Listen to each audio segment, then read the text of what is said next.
DJ PK, it's 97.5 The Zone. Win Tickets Wednesday.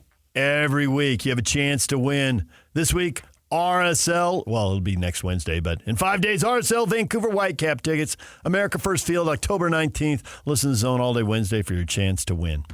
We are joined right now by Kevin Graham. Kevin, good morning.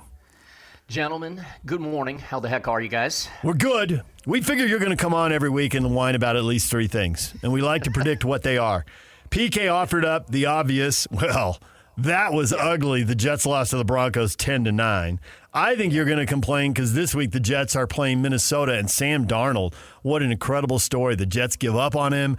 There's only two undefeated teams left. Of course, one of them is the two-time defending champs, the Kansas City Chiefs. But the other is Sam Darnold and the Vikings.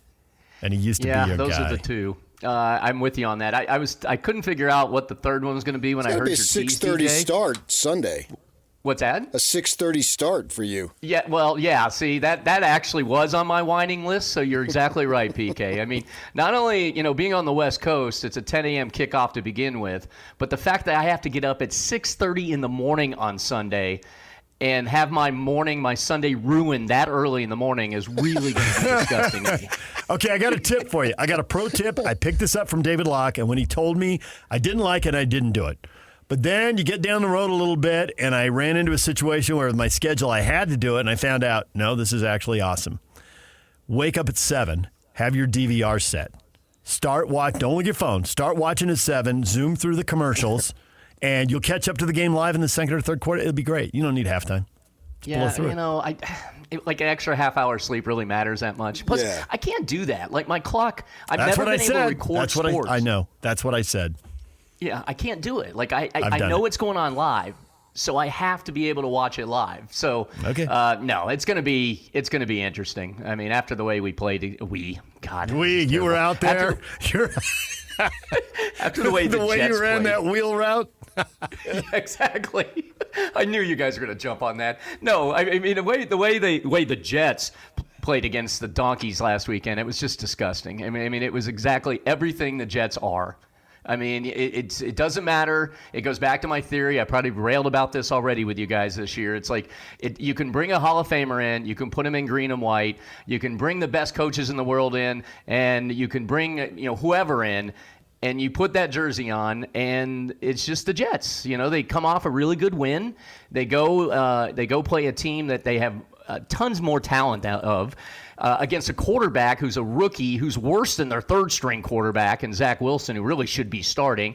A quarterback who only throws 60 yards the entire freaking game, and the Jets find a way to lose the game. Like, it's unbelievable to me. It doesn't change. It's the same thing. It's Groundhog Day over and over and over. And I don't know what's going to happen this Sunday. I have no clue. Darnold's already got a chip on his shoulder. He's playing like an MVP right now. Jets' defense is better now. They've at least gotten a little better together since the loss to San Francisco to begin the season. But their offense is just, there's nothing to it. Like, the whole offense is Aaron Rodgers going to the line of scrimmage and basically deciding what play they should run. Because the offensive coordinator, Hackett, doesn't have an offensive system in place that makes any sense. He doesn't know how to make play calls. So really, Aaron Rodgers is the OC, which I'm okay with. But the problem is Rodgers takes forever, and then they up in a delay of game penalty. They had like 13 penalties last week. I mean, it just never ends. It's one thing after another. And, and I think, BK, you asked me last week or the week before about Salah and whether it's deserving of the heat he gets. Well, you know what? It is, because it's on him. This team always commits double-digit penalties, it seems like, every game. He hasn't fixed it. He's had 4 years now. It is on him. He hired Hackett. It's on him. So he needs to get it together, and he needs to figure out how to get these guys fired up and motivated. They're uninspired half the time, and they need to go out and play to the level of the talent that they have. I mean, that they have talent. That's what's maybe more frustrating to me than other years where they haven't had talent, which are many. But this year they have the talent. So, yes, I'm going to be really excited at 6:30 in the morning to go through this process again with this team. So how do you explain then the success of Darnold? Because this is an incredible story that is developing. Good coaching. You got to remember, he left the Jets. They had terrible coaching. I mean, I don't even want to remember the name of the coach, the guy, with the weird eyes. So, I mean, that's who his head coach was when they drafted him. And he was awful. I mean, that was a terrible coaching staff. So they ruined him. They didn't have any tools around him. The offensive line was terrible, all that. Plus, Darnold didn't help himself. I mean, the dude was out there. I mean, if you remember, the guy got mono when he played for the Jets, all right? I mean, I don't know how many people that we know that have been out for 3 or 4 games because of mono. The best way you get mono is you're out and about, apparently, I don't know, lip swapping with women. I don't know. But anyways, it's not like he helped himself. I don't think he was so focused and dedicated at the time. But he went to Carolina, awful. But then last year, backup quarterback with the Niners and Shanahan. And I think that helped him. And I think he also has matured. And now he's with a really good coaching staff and a good system in Minnesota that believes in him. So he's coming forward. Now, it's still hard for me to believe that he's going to be this good all season long. But, the work so far, I mean, when you're 4-0 and you're basically the MVP of the league right now, I mean, you can't fault him. I give him credit. I do think the Jets were primarily responsible for ruining him, so I am somewhat happy that he's playing better, and I'm a little worried how much of that he's going to take out on the Jets on Sunday. Don't you think there's something for a lot of quarterbacks, they have to learn and learn and learn and learn? And it just takes time, and nobody wants to hear that, but it does. And then also NFL teams that hire defensive coordinators and then lament how poorly their young quarterback progresses. Well, that's on the person who hired the defensive coach, because you didn't hire someone where that was their strength. It's just not. And I think we see it over and over in college and pros. Locally, Kyle Whittingham, people get on quarterback development. Well, he's a defensive guy. So I was a defensive guy. And were you trying to remember the name Adam Gase? Yeah, that was what I was trying to remember. I was just trying to remember who the coach was. Thank with the you for funky bringing eyes. that up. That was like some kind of weird Frankenstein thing. I don't know what you were doing. Yeah, there. ruining my morning by just mentioning his name. Thank you. You're welcome. You're welcome. But I think hire in Minnesota, the head coach was a quarterback in college. He wasn't really good enough to have much of a pro career if he had any at all. But he gets the most out of a quarterback. Well, he's a guy who understands playing quarterback. I mean, don't outthink the room here. Yeah, no, NFL you're right. teams. I mean, and I think, and it's very good in common sense. And this gets me to where, coaches, sometimes will get up there and say, well, you didn't play the game. You don't know. You didn't play at this level, blah, blah, blah. It's not hard. Just piece it together, and you're right. If you got a guy that knows offense and definitely is a quarterback and knows quarterbacks, and that is, arguably we talk about the most important position on the field, then that's important. Now, it doesn't always work out. I mean, Kingsbury didn't work out so well in Arizona, but look what he's doing now in Washington as an offensive coordinator. He wasn't a good head coach, but he definitely is a good offensive coordinator. Look how good that Washington offense is and what he's doing with a rookie quarterback in Jaden Daniels. So I think you're exactly right, DJ. And it's funny you mentioned Whittingham. I that's immediately what I thought, because you look at all the years over the years of Whittingham's career. What has really held Utah back from not winning Rose Bowls, because they've won Rose Bowls and they won Pac-12s, but what's holding them back to get to the next level, to that championship level? And it's usually the offense and quarterback and how many OCs he's gone through. And some defensive coaches just don't get that side of the ball, ironically enough. And to go back to the Jets, I think Robert Saleh is one of those guys. Great defensive guy, but doesn't understand offenses. Which doesn't make sense to me, because you got to defend offenses. So I don't get it. As I look at it, though, you make it simplified, and I understand that. But then you look at the quarterback position, and it's the eternal quest for some teams, and they never really being able to have them. And there are really so few that are really that good. There's some decent ones, and then there's some lousy ones, right? Sort of 3 categories. And I think that the smallest of the categories is really, really big-time quarterbacks. So I can't explain why the position is that difficult to play, but it seems like it is, and you've got to find one, and maybe the Commanders have one in this young fellow Daniels and all that, and obviously the Chiefs have it. But most of the league is trying to always find one, and that's why they go so high. And I haven't done the numbers, but it looks like most of the quarterbacks don't pan out in the first round now, which is crazy. Yeah, no, you're right. And I always wonder about that too, PK, because, let's face it, growing up and playing football, I mean, what's the position everybody wants to play? It's quarterback. So it is kind of strange when you see a lack of really great QBs. But if you are a good coach and you can custom a system, I mean, that's why Daniels honestly is playing so well right now. I mean, Kingsbury is essentially as a college offensive coordinator. Daniels is a rookie. Daniels can run. He's at he's got the ability, he's got the skills to run and throw the ball. He's got a more simplified offense. If anything, that's what Kingsbury and the Commanders now, if you read, are being criticized for, is their offense is kind of simple. Well, that's fine. If you're going to go with a rookie quarterback, then figure out a system that's going to work for that quarterback. And I do think that doesn't happen a lot. And I also think it goes back to also scouting. I think coaches get, particularly in the combine and pre-draft workouts, people get infatuated with the physical quality. Sometimes these quarterbacks, they don't dig in strong enough to the mental aspect. You got meddling owners who don't know what the heck they're talking about. They have a say in quarterback. That's what happened in Carolina, in why they drafted Young as opposed to Stroud, who was sitting there, who's performing very well in Houston. You just got all these outside factors that also come into play, I think, with determining and trying to find that right quarterback. There's been an eternal debate here about Brock Purdy. Is he, as PK says, is he an elite quarterback? Or is he in that next tier of, he's pretty good, but he's nothing special. It's that he's got so many guys around him. Well, so many guys around him are hurt now. What have you thought the way he's played? And do you think he truly is elite? He's getting there. I think he's just at that cusp. I think a game, and they lost, but I think a game that showed that he's almost there is that loss to Minnesota, because he had a lot of his weapons out, and yet he was the one that kept the Niners in that game for the most part. So I do think that he's there. It's an ongoing debate over here in the Bay Area of whether or not they should pay him. You're looking at Lawrence, by the way, Jacksonville. I think he's getting paid, $60 million was the new deal he got, or somewhere in there, 50, 55.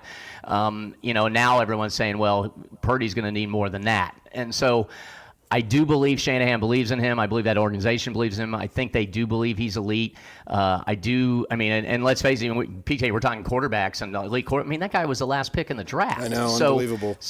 Yeah, so sometimes, again, that just shows you that it's all subjective, and sometimes you need a little luck, but they found that guy. And he's not he's got a good arm. He's just got good awareness. He feels the pocket. He knows when to take off when he needs to take off with it. He knows to put the ball and put it up for his playmakers. Not all quarterbacks can even do that.